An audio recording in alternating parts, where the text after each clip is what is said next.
Hello and welcome to the My Dietitian Journey podcast. My name is Adam, your co-host and producer. With me, of course, Felicia Peraza of Peraza Nutrition and My Dietitian Journey, here to bring the hot tips and tricks for all dietitians and dietitians to be. What do we get into today? We're doing some student stuff today, right? Yeah, still on like our student edition here. So we're going to talk about the pathway to becoming a dietitian and some things that all dietetic students should know. So this will be helpful for maybe those who are in high school considering dietetics or those that are currently a major. Like an undergrad? Students. Yep. Yeah. And then I guess anyone who may be considering a career change. Yes. Possibly later in life. All right. So how does one become a dietitian? So first would be complete a bachelor's degree and receive what's called a verification statement from an Ascend accredited program. This is so effective though, January 1st, 2024, there is going to be a grad degree requirement, which will be you need to have a graduate degree before you could sit for the CDR registration exam. So a master's. A master's, yes. Right. And then you would complete a accredited supervised dietetic practice internship, or they have other options like what's called an ISPE, individualized supervised practice pathway. Oh, that's super cute. Yes, isn't that nice? And then you would pass the dietitian exam, and then if applicable to your state, you would apply for licensure and then maintain your credential. Kind of jealous that you need an ISPE and I don't. I don't get to have an ISPE. I didn't do an ISPE though. Wow. Oh, sorry. I did the DI. Oh, something else. Yeah. That's not as cool. Yeah. So you have to. So there's a bunch of stuff you have to do. Bachelor's degree, master's degree. Yes. As of lately. Yeah, 2024. So. Okay. Yeah. And then all right. Well, that's time sensitive. That's fine. So you'll need a master's degree, and then you sit for the exam. Yes. Right. And then you're official. You're official. Cool. So you need some experience as a student. You should start getting that sooner than later. Yes. In college, maybe even high school if you can. What is important for? Why? Why do you need the experience, and what should they do? So experience is important for a few reasons. One, it's a great way to build connections with dietitians who could serve as a preceptor and also be a reference. And we're going to talk about the internship and what preceptors are. Networking. Yes. Always networking. Always be networking. ABN. Always be networking. Oh, it's like ABN. Whatever. But yeah, potential job opportunities. I mentioned references, but also for your application to apply for the internship, you will need experience. And so you need to include experience on those applications. It's like hundreds of hours, right? Yeah. So like mine was, I think, over 1,000 hours or 1,200 hours was required. But you needed like a variety in terms of experience. And then, having experience, I currently have an intern. Today's actually her last name. Shout out to Erica. She knows I'm doing this. But she had mentioned that actually, it's really nice to have experience because then you actually have lots of things to talk about during interviews too. You could touch on those experiences that you've had. So, all right. So when should you start getting experience as a student, and what kind should you get? So as soon as possible. So, high school, or if not, if you're already in your undergrad, get experience now. So local hospital, so like a food nutrition aide. So I was a food nutrition aide. I was a tray passer. You were a call center operator. You were a tray line, whatever. I don't know. You did everything in that kitchen pretty much. Yeah. So like long-term care facility or a local hospital, a lot of times those kind of food nutrition aides would have similar roles. That's probably the best experience you could get because it's clinical and it's food. Yes. Right? And you work directly with dietitians. You do. And what's nice about that too is, there's a lot obviously in terms of like food safety that you could be applying in those settings, but it's a good way to maybe get into a hospital. Like you mentioned, getting in with dietitians. Networking, baby. Always be networking. See, you're always on. Always be networking. All right. I'm starting to get a little pitchy here. Sorry. Anyway. And then you can also reach out to local dietitians in your area to maybe see if you can shadow them or help on a project like a class. And my intern actually said to me that, summer break can be a really good time to shadow dietitians or whether it's in a clinical setting or private practice, because, your mind is maybe a little bit off of schoolwork and you can absorb more of the information and maybe have some more time also to network and get experience and work with somebody. Always be networking. Have you never seen that movie No. It's Is always there be closing. It's like Alec Baldwin. No. All right, sorry. It's always be something. It's a. So anyway, what if you can't get experience in the nutrition field or a hospital? So it's not necessarily about the type of position that you get, but the experience you can gain from it, and then how you can relate it back to dietetics in some way or another. So maybe you're a server at a restaurant, you could be gaining, customer service skills, food safety knowledge, that all still applies. And really any kind of like food related job. It doesn't have to be, in a hospital setting. Like I mentioned, it could be like a restaurant, even like tour guides on campus. So if you're on campus and you work with like any of the associations on campus, like new students and orientations, that's all like leadership type skills. So those are things that you can also talk about. I was involved in Habitat for Humanity and did public relations, and then was president of the organization. And those were a lot of really good talking points that I can use. Commander-in-Chief of Habitat for Humanity. That was a really good. Yeah, it was good for you. Oh, I mean, it was good for a lot of things. But so certain things technically qualify for whatever qualification for this, right? Yeah. Does all of this still technically qualify? Yeah, I mean, you can loop in any of like the server type stuff to like food service. Okay, just let me ask, because so you get experience and then you have to justify why it's relevant? Well, so there's two aspects. There's some internships required you have experience in different areas. So they require like food service, clinical, and community. Some just say experience and they leave it more broad. So some do have different categories that you'd have to meet experience in those areas. But I think pretty much every application had something about share a time where you took charge or had leadership or something. And so being in a role, that's again like an organization.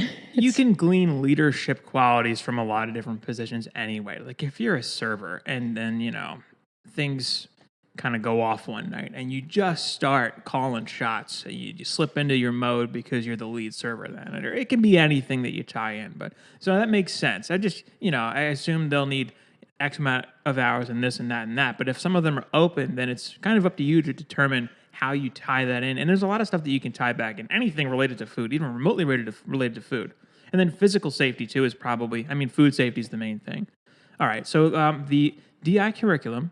So as a new dietetic student, what kinds of courses should someone expect to take?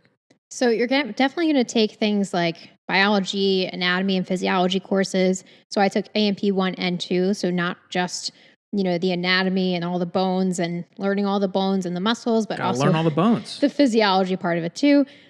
Gen Eds obviously will be another part of it. So like writing courses, public speaking, arts, humanities, psychology, and sociology are built into that too.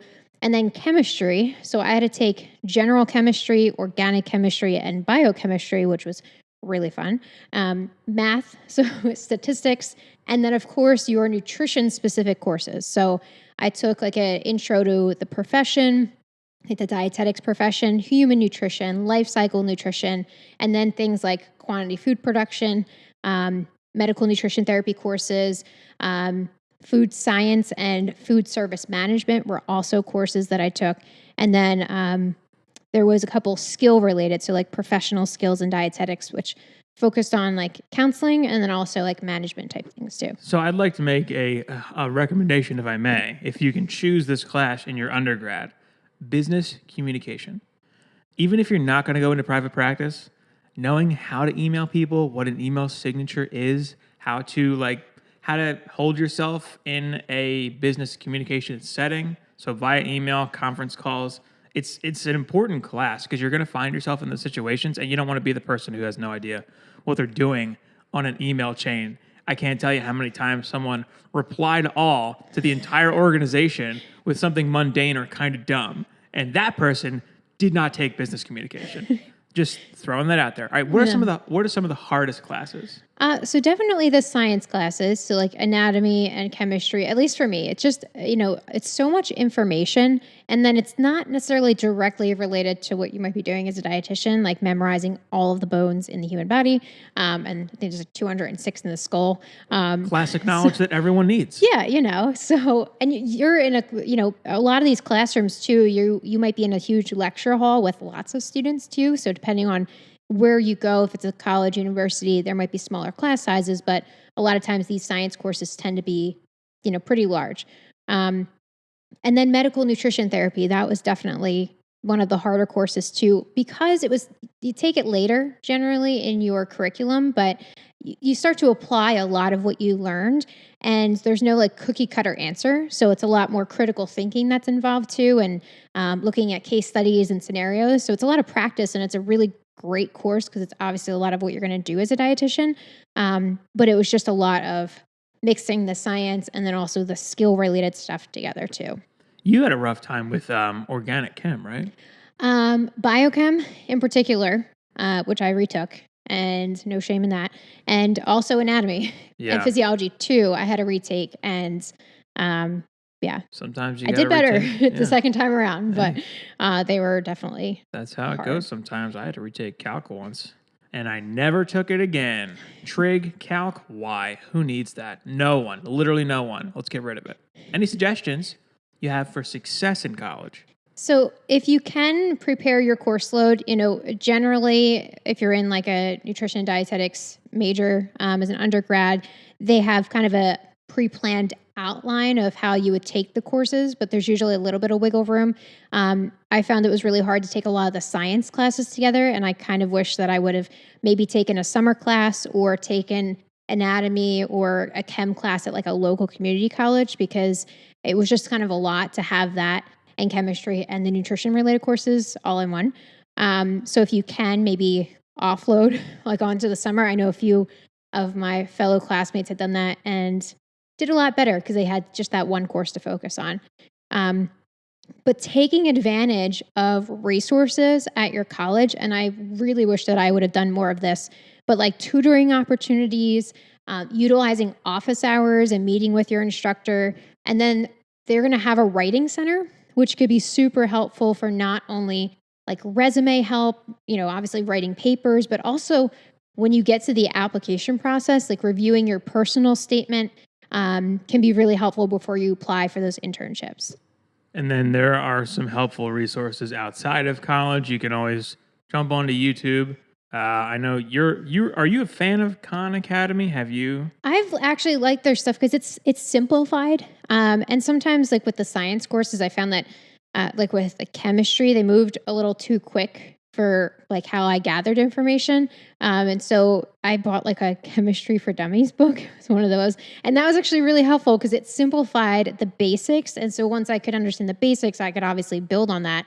But the course just moved too fast for my kind of understanding of that. Well, the way you learn, people learn different ways. Yeah, don't be afraid to look outside of your course for information on the class. I, for one, know that I Googled the crap out of so much stuff in college, and it was helpful. Yeah. So when you're obtaining references, when applying for the dietetic internship, you need them. Yes. Right? How do you get them? And how many do you need? So generally, when I applied, I needed 3. So I needed 2 professional and 1 personal reference. Now it might vary, and it might vary by internship. Some require you to have a faculty reference, a paid employer reference, and or volunteer reference. So there are some different specifications for each internship program. 3 is generally the standard. However, there might be an option to list more references, although you may be only able to upload a limited number of recommendation letters. So you might have a couple of references listed, maybe more than 3, but you might only be able to upload or obtain a certain number of reference letters or recommendation letters. So for the professional one, right? Yes. You could do a teacher. Yep. You could do an employer like your boss. Can you do like coworkers? Does that count? I think for that it had to be like a supervisor. The coworker I used one for like a personal reference, like someone I collaborated with, but they did want someone who was basically in charge. I wonder if you could cheese it and just do like a team lead instead of a manager, maybe. Maybe. Either way. Yeah. So are there any things to consider when obtaining references or preparing those who will write a letter? Yes. So definitely, this goes back. This is like a theme, I think, networking. So always be networking. always be networking. I feel like that's going to be Always be networking. Other people are the key to your success. That sounds weird and manipulative, but they have answers. They have resources. You're going to be a resource to them. You're going to be in their network. Let's all work together. Let's all get it done. That's how it goes. I mean, that is how it goes. You know, you're not on an island. No, and that's, but making those connections early is really key. Providing them with your personal statement so they can get to know you. And this is something I, as an instructor myself, request from my students, because especially if you're asking, a faculty member to write you a letter of recommendation, they might know you from the papers you write or, how actively you participate in class, but they maybe don't know you as a person or your experience outside of the college or the university. So being able to give them that, personal statement, they get to know you and they can write a better recommendation letter, and it's not so cookie cutter. Setting up a meeting or a call to really discuss the reference details. So, what the deadlines are, the importance of it, how competitive the internship is, examples of maybe questions that might be asked. There's going to be a section on there about strengths. So letting them know what kinds of things the internship might be looking for, like critical thinking skills. So some of those like keywords, communication skills, leadership, teamwork, those things, they're looking for that when they look at your application. So if those are included in the recommendation letter, along with maybe some examples, then that could be really helpful, maybe give you a little bit of a leg up. Also, make sure you give your reference enough time to write you a letter or fill out the online application. Because I often have students ask me for letters and they're due in like 2 days, and I just can't do it. I can't review the information and be able to write a good recommendation letter, pull their data maybe from a previous semester to write something that's going to be good, and then I don't want to write it. So yeah, ties back in for me to business communication, because I've had people reach out to me to ask for stuff to fill out for references, because when I was a manager, I was their hiring manager. It was like a good person to have, and they would like, all right, can you fill it out today? It's like, maybe. Like, what do you mean today? A little more time would have been nice. All right, how do you follow up on a reference? So if you have a meeting with someone or request anything, make sure you check in with them right after to give them any other additional information. So maybe they asked you for a resume or a reference, or not a reference, a resume or a personal statement. Make sure you follow up with them fairly quickly with that information. And then if you reached out to them, you ask for a reference, they agree, and maybe a week, 2 weeks has gone by, that's definitely adequate time, check back in, just, maybe remind them of the deadline, ask them if they need additional information from you. And then make sure you thank them for writing the letter of recommendation, whether it's, handwritten is always best, but if that's not feasible with the interaction, an email, but just, really thank them for the time that they spent. You say a handwritten thank you letter? Yeah. That's a bit of a statement. I mean, it'll make an impact. It does. I don't know how many times I've gotten handwritten letters from previous interns, whether it's like after a rotation or after writing something for them.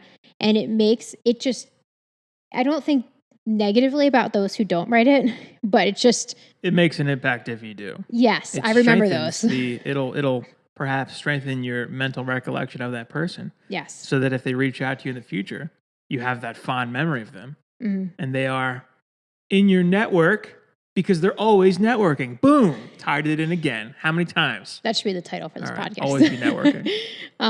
But also let your references know when you get matched, if it's for an internship or if it's for a job. Let them know. I like to know these things. Sometimes I'm like, I wonder whatever happened to that letter that I wrote or what happened with the job. And sometimes maybe if they don't get it, they don't want to say anything. But it's always exciting to know what happened after the fact too. So sure, keep them updated. Why not? All right. So we've come a long way on our becoming a dietitian journey here. Mm-hmm.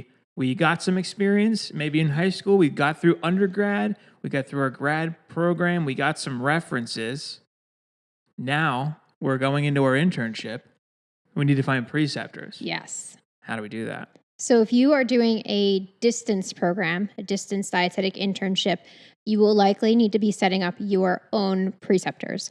So before you even start the search for a facility or a preceptor, you need to actually look at your internships that you are applying for to find out what facilities they will let you use. So you don't need to find preceptors if you're going with a local program. Yeah, if you're going to be on site, they're going to set you up with the rotations. So you don't need to do that. No, the only exception would be if there's like an elective rotation, then you would need to find a preceptor, but it's usually pretty broad and like any kind of setting works for that. All right, so if you applied and you say got into Aramark's program or something, and you're staying local, like say, in a city or whatever, they'll just set you up. Yep. And you just go through the program. Yeah, they plan all the rotations for you. You only need to find preceptors if you're doing a distance program. Distance program, Okay. yes. Do you find that a lot of people end up having to go that route because of how competitive the main programs are? Yes. Yeah, they're a little less competitive. They usually have more spots for interns. So there's still a cap on it because they only have so many directors and people working in the internship program to like do assignments and coordinate everything. But there's usually a lot more spots, like anywhere from like 30 to 40 maybe for a distance program and maybe like 5 to 10 on site somewhere.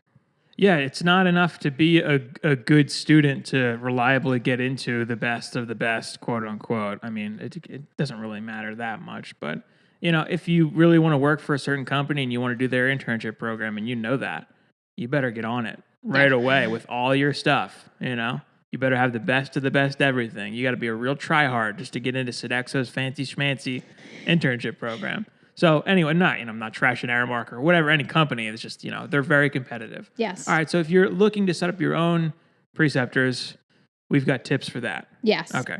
Yep. So I cut you off in the middle of something. Oh, no, I was just saying first, reviewing your internship requirements, because again, they do have, generally very specific guidelines as to what kind of facilities can be used for each rotation type. The one of the ways to find a preceptor would be Eat Right Pro has a database that's called Find a Preceptor. You can also reach out to former mentors, professors, work supervisors, or even current distance dietetic interns for some ideas of maybe who they used or if they'd be willing to precept you. And then also the program director. Now, most dietetic internships don't just give you a list of preceptors that they've used or like frequently used preceptors. And sometimes they'll only give you the list after a certain date. And some do not provide you with any assistance. And they have it. There's a few that I looked at that, like on their website, said that they do not give preceptor names out. Good luck. So you're on your own. Yeah. So the only thing figure it out. That's essentially what it is. They said the only thing they'll help you with is determining if your preceptor is acceptable for the rotation requirements. But you have to come to them with a preceptor name and site. Calling obviously your local hospitals, clinics, long-term care facilities, but really just be prepared to search, because a lot of hospitals are already contracted with other schools and programs like Aramark and Sodexo, so they don't often take outside interns. And sometimes a preceptor will, like my site for my clinical rotation, they had a contract, but the preceptor was willing to take on 1 or 2 additional distance interns, but only because they had done a distance program themselves. So they knew how hard it was to find preceptors, but they could only take a certain number because they had a limited number of spots and they needed to leave some of those open for those on-site programs that they were contracted with. All right, so you've got a limited capacity for finding people. It's a little tough to search them out, and the distance programs, they don't help. So you have to do it. What's the best way to reach out to these people and contact them? So first, do your initial research. See if they have a website, get to know them, the facility that they're working at. And the reason why I say this is I've had many interns reach out to me and ask if I'd be willing to precept them for their clinical rotation. I'm like, did you even Google my name? I don't work in clinical. And so, do some initial research, get to know a preceptor, and then email them professionally. So just so we were talking about business communication. Business communication. I'm telling you, the way you email, the way you word things, people don't know you. Mm-hmm. You read an email from someone and it's got a bunch of typos and it looks weird in terms of formatting, and it's too informal, or it's like super duper weirdly formal. There's a balance to this stuff. You want to look like, you want to look like a normal person and not a complete weirdo. Yes. from your initial email. Just saying, business communication. It's a good class. Yeah. And it matters because especially if someone only has a spot for one intern, maybe in a practice or on a location, and they get a couple emails and there's one that is detailed and clear and grammatically correct, and another you have that's like a normal email signature and a normal greeting and like a subject that makes sense. yes. And you don't follow up email right away or anything weird like that. You give it a little time to breathe. It just, there's a lot to know, but it's not that complicated. A class on it is. Anyway, yeah. And even it just reminded me, like, get a new email if you need to, like your first and last name or first name initial, and not, Super hottie for Scotty 420 is not good. Yes. Oh, okay. There were a few I've gotten that I'm like, is this spam? Or it goes just to spam originally, but it's free to get an email. Just do that. Yeah, probably your full name. Yes. In some capacity with a number if you need to is good. It looks professional. That's the best one. It's probably time to get rid of like the hot chick 4872 email at Yahoo or whatever that you used in high school if you're doing this. Yeah, that should probably be retired. maybe that's, I'm not trying to sound demeaning, but I've literally seen those goofy emails on resumes and stuff where people didn't just make a new professional sounding email. Yeah. It takes 5 seconds. Yeah. Just do it. Yes, just do that. Yeah, I got rid of drummerboy174 at AOL.com a long time ago. Italian chick. Yeah, so we were all there. It's just you gotta figure it out. All right. But yeah, be professional, be clear, spell check your email, put it in a Word document first before you send it. But include in your email or your call to the program what your potential start date is, the time commitments, what rotation it is for, and then your contact information and your resume if you're sending an email. Or if you don't attach your resume right away, say, I can send you my resume and personal statement if needed, and maybe propose a time that you can potentially schedule a time to talk or come in.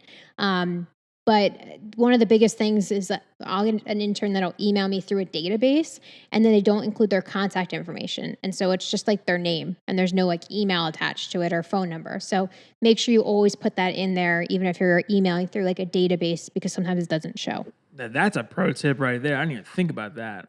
All right, so let's say you nail the email, the interaction, you're professional, you're cordial, you make a new email, you get rid of board shorts 482 or whatever. I don't know. Oh, that just reminded me real quick that we're on topic of scheduling or like reaching out to a preceptor. If you're calling, create an outline. I didn't do this for my first couple of calls when I called a site to see if they would precept me. And then they get on the phone. I'm like, hello.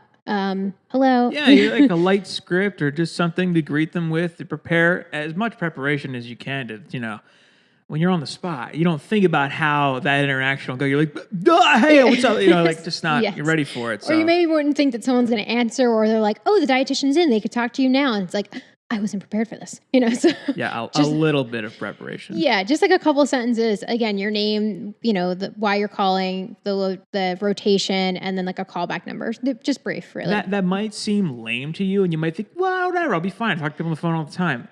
Do yourself a favor, all right? Take the brunt off of yourself. Do some work ahead of time. Mm-hmm. Just take some of the heat off. That's all. It's better to be over-prepared and not need your resources than wish you had them in the moment when you don't and you had time to set that up prior. Exactly. Just do yourself the favor. Do your future self the favor of preparing a little bit. Just a little. Just a little. Doesn't have to be anything intense. Yeah. A line or two. So, all right. So then how should someone prepare for an interview with a potential preceptor, aside from that, I guess? Yeah. So if you are doing it virtual or face-to-face, and if you're doing it virtually, send your preceptor or ask them if they would like the information for the rotation ahead of time, or if they want you to share that with them during. But if you're meeting with a preceptor or potential preceptor before, print out the documents so they can see them and they can have a hard copy of it. Don't put it on your preceptor to do that. So your rotation information, your resume, and then make sure you have questions prepared that you have for them and a notepad, or something, a way of taking notes. So if there's anything you need to follow up on, And then dress professionally, like you were going to a job interview. Yeah, it's kind of again. If you show up in flip-flops, you're not getting it. No. You're just not. No, not at all. But I've had interns that show up with like a folder, and this is my folder, and here's your folder, and they have all the stuff printed out. I can easily flip through. And this is also really good because you want to make sure that the preceptor and their site are actually going to fit your rotation requirements. So if you have all that checklist stuff printed, they can go through it, say like, yes, we can accomplish all these tasks. And then you don't end up with right before your internship starts or the application process and finding out that rotation site won't be able to suit all of those requirements that you need for the rotation. So that's a really important point that will serve you well for the rest of your career. If you're working with someone, you need something from someone, or you're working with like your manager or your boss or whatever, or someone, you're trying to get them to do something for you. Do as much for them as you can. Make it as easy for them as you possibly can. If all they have to do is show up or answer a phone or whatever, they don't have to like put something together. If you can do it, you definitely should. Mm-hmm. As few steps for them as possible, as easy as possible. It will make you easy to work with. Another thing that can be impactful for when you are building your network, because boom, you're always networking. Nailed it. Always be networking. If you're easy to work with, people will want to work with you. They will be happy to be in your network. Should the student follow up with the preceptor after the interview? What time frame do you suggest? I'm reading from a script. Absolutely. So follow up with any interaction, even if it's just you don't need to follow up with them, but just to say thank you for the time that you spent with me today. Any other information they requested. So if you needed to check on something or send them an additional document, do that in a timely manner, because they may also be, again, deciding how many interns or what interns they can take. And then if you haven't heard from a preceptor, best practice, send them a follow-up email or make a follow-up call in like 1 to 2 weeks. Don't be super pushy about it. I've had interns where they'll email me and then they'll email me again like a day later and then like 2 days later. And it's like, I am busy and just, and it also makes me like. Can we talk about that for a second? Because look, and if you're in a position where you've never worked a white collar job, where you've never had a job where you have a desk and a computer and emails and intellectual work, I guess. If you've never been in that position, I understand how you are. Maybe like when I was first employed, I just washed like pots and stuff and I cooked. Like I didn't have that. My workday ended and it was over. And I went home and I had nothing to do with my job. I was completely disconnected. When I started working in management, and you have this experience as a dietitian, all of a sudden that changes completely.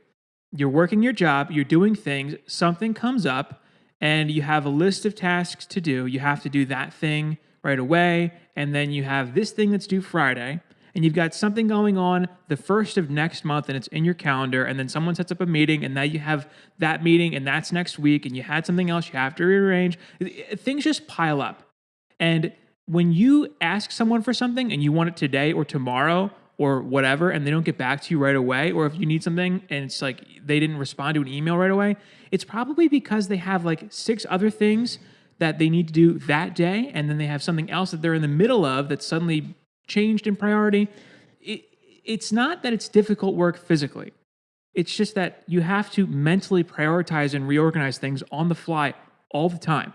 If you're not used to a job where you have 10 things to do, and some of them are multiple steps, and some of them require things from other people, and then suddenly communication becomes a problem. I'm not trying to say that if anyone is working like retail or food service or whatever, I get it. I did it for a long time.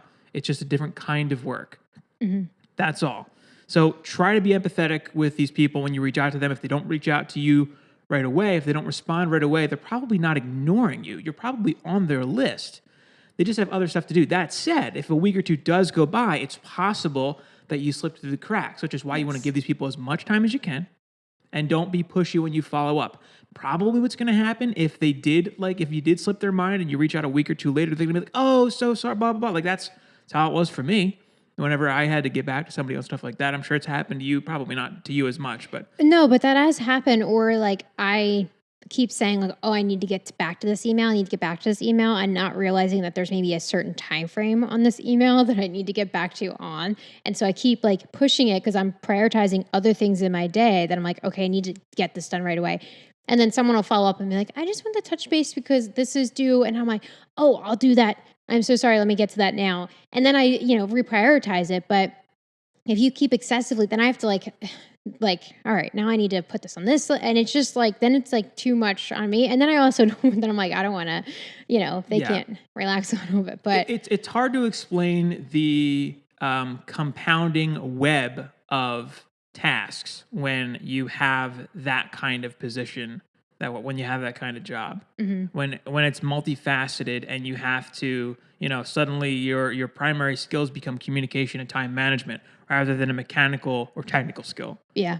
All of a sudden you're having to manage people and interactions and information, and suddenly, those tasks pile up. So if you've never had a position like that, well, you're going to, if you're a dietitian. That's inevitably the kind of work you end up doing as a dietitian. It ends up being a lot of that, regardless of your specialty or where you work. But it's hard to, because I remember like when I would talk to management as a cook, I'm like, why? Just figure, why are you like this? But then now I got it after whatever, and it's always. The grass is always greener on the other side. When I was a frontline employee, I always wanted to work in management because I thought it was different. And then when I was in management, I missed the front line where things were simple and I could be good at something and get it done. Yeah. It was not that simple. Anyway, all right. End rant. I'm sorry if that's a bit much, but it made me think though of like when I was an undergrad and I would like email a professor about something and they like didn't instantly email me back. And I'm like, what are you doing? You're supposed to be checking your email all the time. And I would just get so angry. And then now that I teach, I'm like juggling so many things that all makes sense. I'm just like, oh gosh, I was one of those students. All right. Well, anyway, that's just something to keep in mind. You're not gonna really understand it fully until you get there. The biggest thing really, and this just kind of goes across the board, is just try to be empathetic. Yes. It'll help. It's always better to, I think, err on the side of empathy. Yes. What are some characteristics of a successful intern? Supposing you get through, you set up your preceptors, you want to be a good intern. It's a skill set just like anything else. What have we got to help people out with being an intern? So a lot of things. One is being on time. One of the biggest things. So, be on, even if it's virtual, like I have a virtual intern, and being on time for meetings, being, if not a minute or two early, but being on time on site. So when I would have interns face to face, if we were going somewhere, like we needed to leave at a certain time. So if you aren't here, you were not making the train of what we were going on. So if you are running late, let your preceptor know, but that's a huge thing is being on time.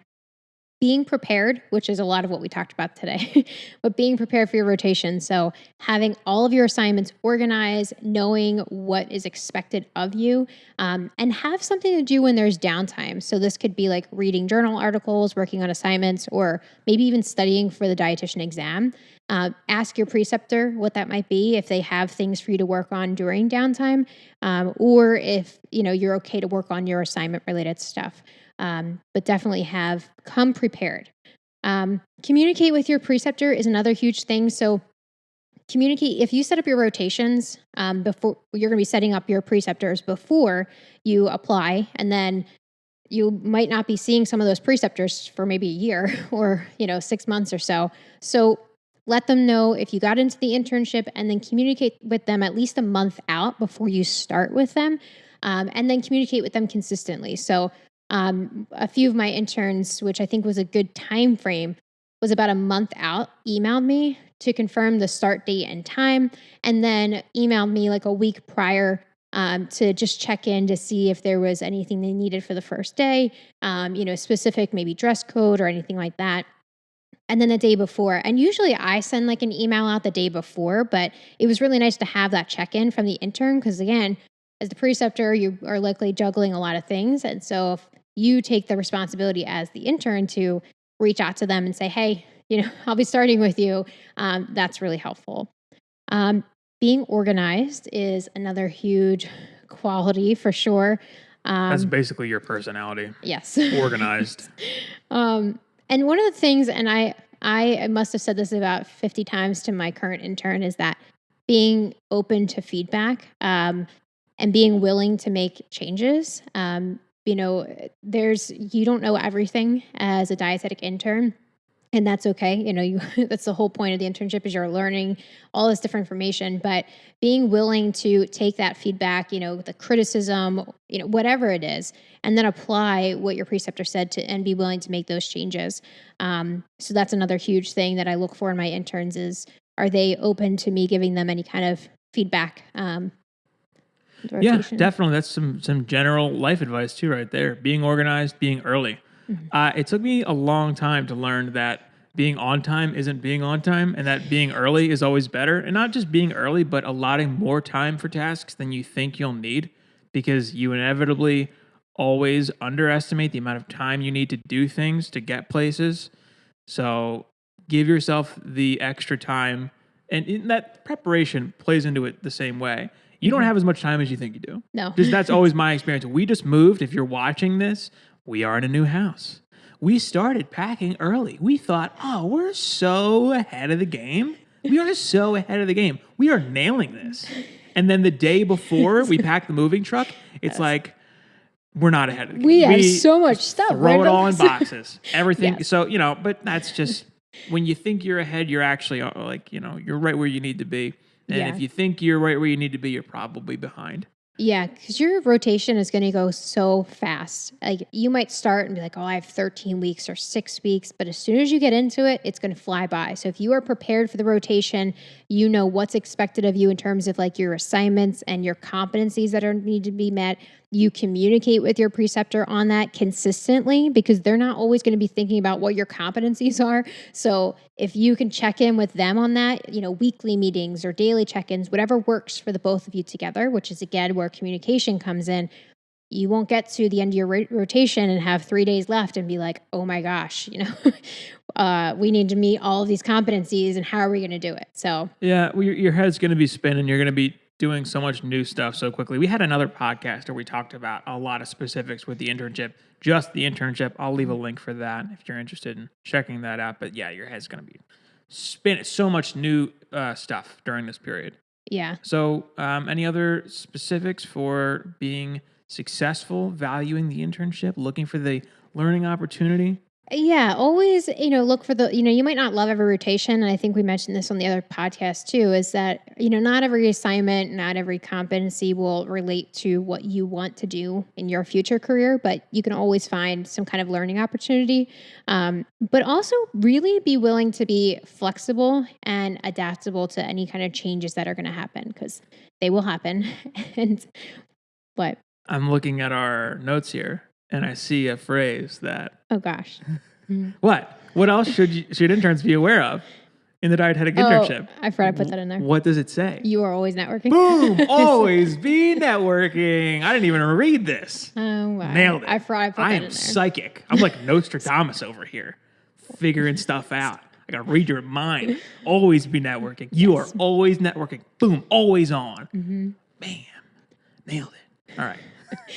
So, what else should you do? You're always networking, make a good impression. Yes. Yeah. Which means, being flexible, being adaptable, and then, make sure you're communicating with your preceptor. But the flexibility, things change. And even with my virtual intern, it's like all of a sudden I must have rescheduled like a blog 15 times on the schedule because it was like prioritizing other things over it. So that will happen where there's other things that become a priority. And so if they can get reorganized and you can kind of go with the flow, it'll make your preceptor's life a lot easier. But I wrote all about that in the evaluation. So, it makes an impact. So. All right, cool. So you get through the internship. After all that, you get your undergrad, you get your work experience, boom, master's, get through the internship. Is it now? It's now time to sit for the exam. Bum, bum, bum. Study time. Exam time. All right. We see this a lot on the dietitian subreddits, and it's a frequently asked series of questions. We're going to talk a little bit about studying for the RT exam. The RD exam, there's stuff to know. There are good practices.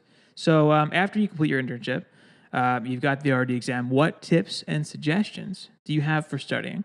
So the first is just kind of gather all of your materials. There are a ton of different study types out there and guides. There's like Inman's, RD in a Flash, Hess and Hunt, Visual Veggies, all different kinds of programs out there that you can use to study. But really just take a moment to just gather what you're going to use to organize yourself and get those materials together. So let's just Inman's review of dietetics. Yes. Inman's. Inman's. I've seen that a lot. I'm not a dietitian, but I see that getting thrown around all the time, so I know what that is even.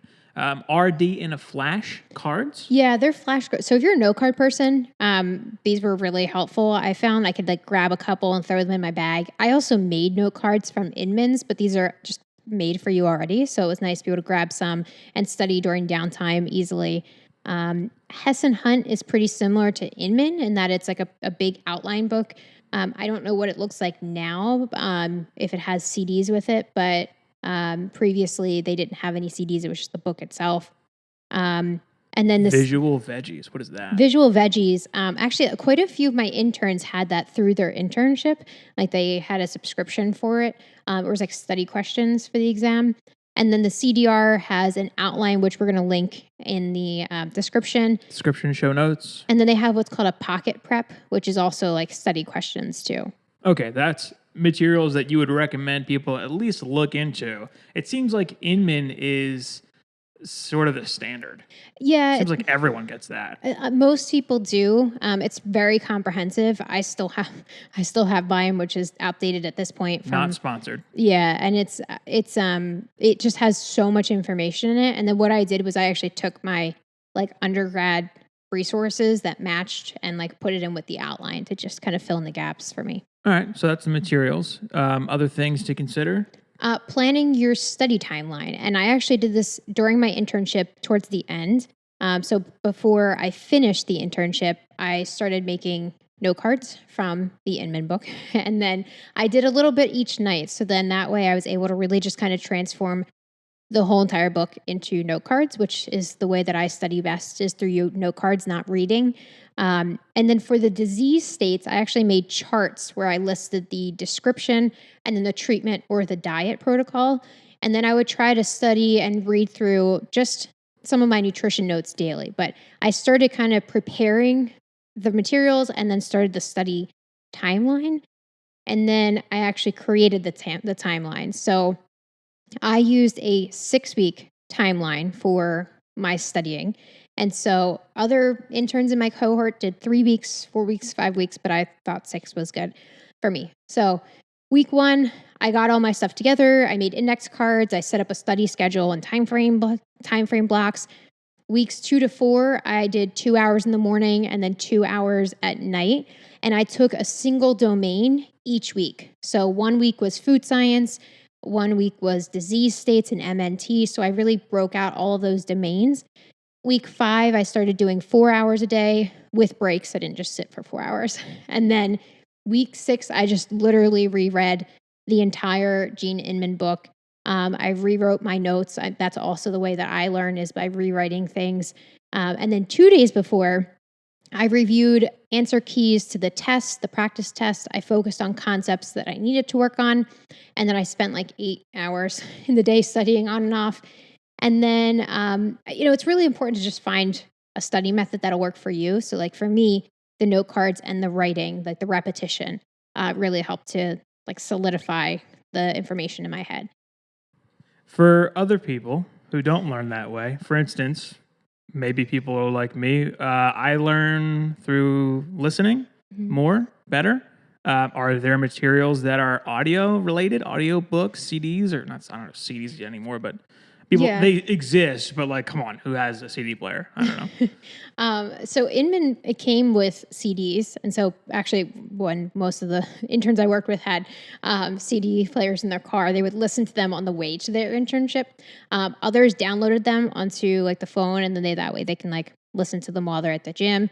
I had other interns who like read the material and recorded themselves reading it, and then they'd listen to themselves essentially.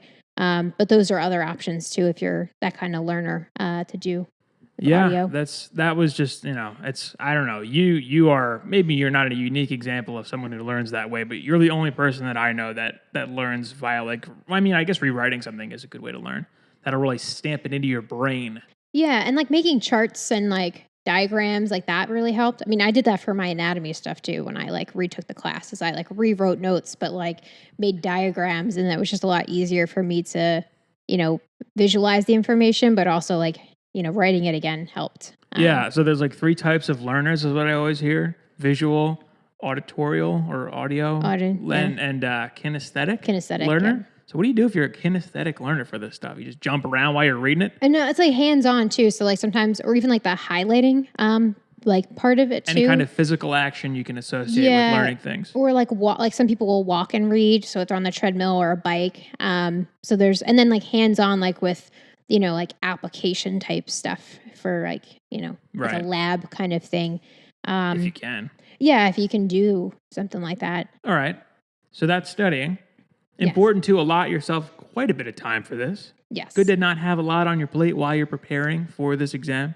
Yeah. 6 weeks you liked as a time frame? Yeah, I thought more than that was probably too long. But you could do more. But you could do more. I found also like I tried to time it so it was like 6 weeks after I finished the internship, because you start with maybe clinical and then you're onto food, you're onto all these other things, and your mind is on those rotations. And so if you think about like how long you've been in clinical, it might have been a year by the time you're taking your exam. So I wanted to make sure that I refreshed myself on all that information. So that's where I had the 6 week time frame. So all right. So then it comes to exam time. Yes. What do you recommend? Actually, you're there, you're doing it. Where should you be mentally? So definitely staying calm. And actually, I found the best, and this looks different for everybody, but I found it best not to study the night before, because if I didn't know it the night before, I wasn't going to know it. And I was just going to stress myself out, even more. So I actually did one of those like painting with a twist things, which was a nice way to decompress. But staying calm during the exam. So take it one question at a time, which you kind of have to take it one question at a time, but taking deep breaths. I was like holding my breath at one point because I was so nervous. So just like mentally relaxing yourself, deep breaths in between. Read each question twice. So I would read the question and then I'd like pinpoint key points of the information, because they might put a lot of info in there, but not all of it is relevant. And then I would pick the best answer, and then I would reread the question and make sure that what answer I chose actually answered what they were looking for. And go with your gut. There's always going to be 2 answers. One that is the correct one, and the other one that's maybe correct. Yeah, so that's like a tactic with multiple choice questions when there's 4 answers. 2 of them are bogus and obviously not right. And then 2 of them could be right, but only one of them actually is. That's usually how it goes with multiple choice. Yeah. And it's a trick. One of the biggest things that, I always say in terms of looking at these questions is most of the time you want to assess the situation first. So if it's like, what do you do first? It's like, assess the situation. The kitchen's on fire. There's rats in the storeroom. This is happening. What do you do first? Well, you don't panic, so you assess and then you can, create a plan. But yeah, that was that was actually a question during an interview that I had. Something like that. The kitchen wasn't on fire, but it's like, you're out of food. 5 people called out. This needs to happen right away. Like, this person needs this. Like, what do you do? It's like, how do you, whatever. Yeah. But you got to figure out what they're actually looking for. Yeah. And some of the questions are just funny where there's a few where it's like, you panic and run out. Yeah, that is clearly not the answer. You don't do that, but you want to, but you don't. So that's the exam. That's the exam. Stay cool, calm, and collected. Cool as a cucumber, cool breeze. And then you take the exam and you nail it because you're ready, because you took the time, you prepared. Yes. And you knew your stuff. You nailed the exam. Now your credentials. Boom. Congratulations. You are now a dietitian. And I want to say something, because it just reminded me as you said that, is that if you need to retake the exam, I mean, no one asks you for your score, and no one asks you how many times you've taken the exam. Like, maybe other interns might ask you, but like an employer will not. And no one after the fact has ever been like, how many times did you take it? Unless it's another intern. Fail. Yeah, it's pass fail. So, if you need to retake it, and I don't know the correct word to use here, but like, it happens. I've no dietitians that are dietitians now and had to retake it twice, 3 times. Now they're dietitians. And maybe it's, the test, it's a format and it's, again, it's a lot of information. There's stuff on scoop sizes to, disease states. There's so much information that if you need to retake it, then you retake it. But you don't get a gold star for doing it the first try. Yeah. And you don't get like a bronze star for your third. It doesn't matter. Yeah. No one's going to know. It's not important. Yeah. In the end, you're a dietitian and, that's it. But it's just something to point out is that if you have to retake it, it's okay. I know it probably won't feel okay, but it'll cost a little more money, but whatever. You'll get it eventually. Yes, you will get there. So, all right. And then you're a dietitian. You're a dietitian. Congratulations. There's plenty more to go from here. We've got videos and podcasts on jobs to go for, how to build a practice, all kinds of stuff. Please check out our backlog. Any questions, comments, concerns, if you're on YouTube, drop it down below. Of course, if you're listening, please feel free to give us a rating and let us know how we're doing. Any feedback is more than welcome. But I think with that, we're going to call it here. Congratulations if you do pass. Keep trying if you don't. Mm-hmm. We're here for you. We've got plenty of stuff coming too in the future. We took a little break, but we're back in action because we moved. Buying a house is nuts right now. Good luck if you're looking. Yes. But any relevant information will be linked down below or in the show notes. That's going to do it for us here at the My Dietitian Journey podcast. Thanks so much.